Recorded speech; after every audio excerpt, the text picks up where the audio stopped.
Nature. What's that about then? It's causing so much trouble, maybe we would be better off without it. Hello, I'm Peter John Cooper, and today's 10-minute tale aims to put nature in its place once and for all. It's called Shooting Archeopteryx.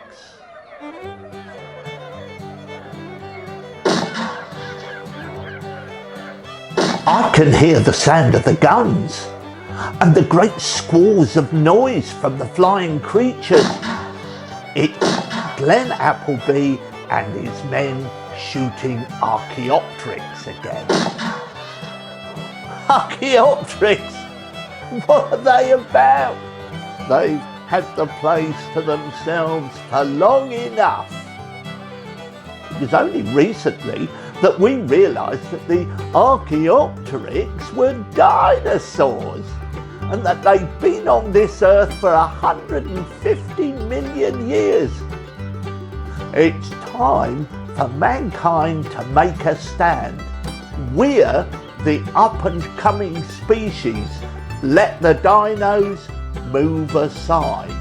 That's what Glen Applebee says anyway. It was them eating the kid. Straight out the baby buggy, swooped down and, and not only toddlers, but pets, dogs, cats, all sorts. So I've heard. It was the kid that done it though.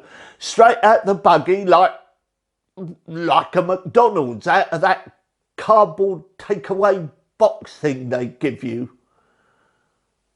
We've taken them for granted, Glen Applebee says. I mean,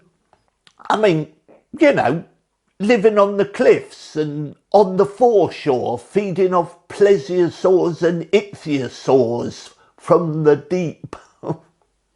Well, let them, we thought. They do no harm to us. Little did we know all that time. And they took up all that real estate.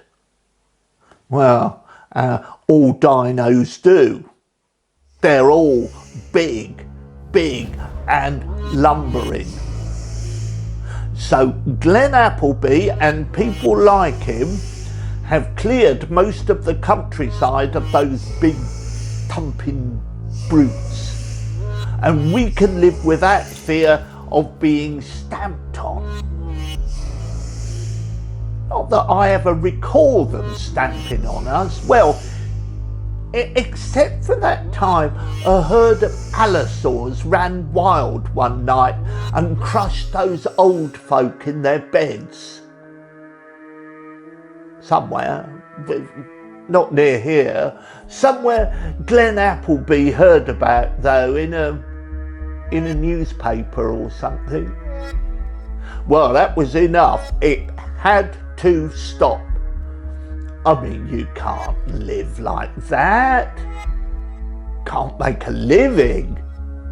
So Glen Applebee and his men got to work and we will all have a better life all round. It was funny how quiet it all became without their singing. And then there was the child. I mean, I might not have bothered about the Archeopteryx had it not been for the kiddie. Well, that shouldn't happen. It shouldn't take Glen Applebee and his men long to clear the cliffs, and when it's done, he's promised he'll build some fancy houses and apartments up there. The sort that'll raise the profile of the place. Make us all feel proud. Proud that somebody wants to come and live here at last without being disturbed by that constant, hideous noise. It's funny, I do sometimes miss the sound the big dinos made. High and whinnying. I always thought it was a kind of singing, sweet and melodious. Oh, I used to walk into the forest and just sit and listen to the sound coming in on the evening air. Yeah, now they're all gone, and I'll never hear them again. I wonder if I'll ever miss the Archeopteryx sound. That sort of mournful wail echoing round the cliffs every morning and evening with a sort of melancholy, as if they were being nostalgic for all those millions of years that have passed by whilst they've been sitting there on all this prime real estate. I mean, they've had plenty of time to develop it themselves. All they had to do was to evolve a bit. They've had the time to, Glen Applebee says.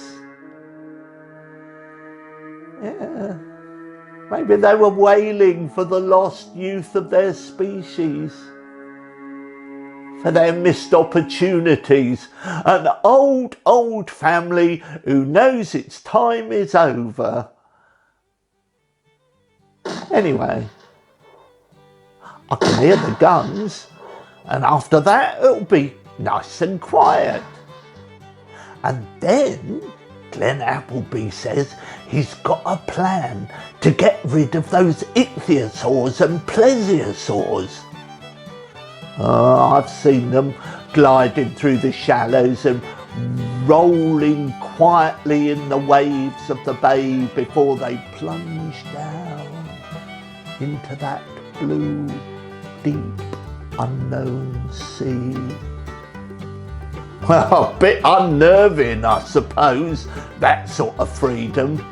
Put off those people in the new cliff apartment. Might scare them.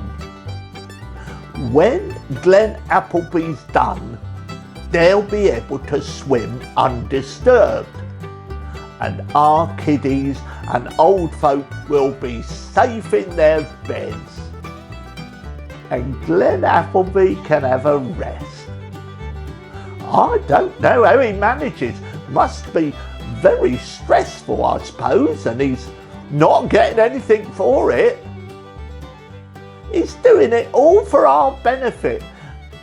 So if he can make a few quid out of those apartments, fair play to him. Well, that's the end of today's 10-minute tale. I hope it's given you something to think about. If you liked it, do press the like and subscribe button on YouTube, and then you'll hear when the next 10-minute tale comes up. Next week, I hope. Anyway, bye for now.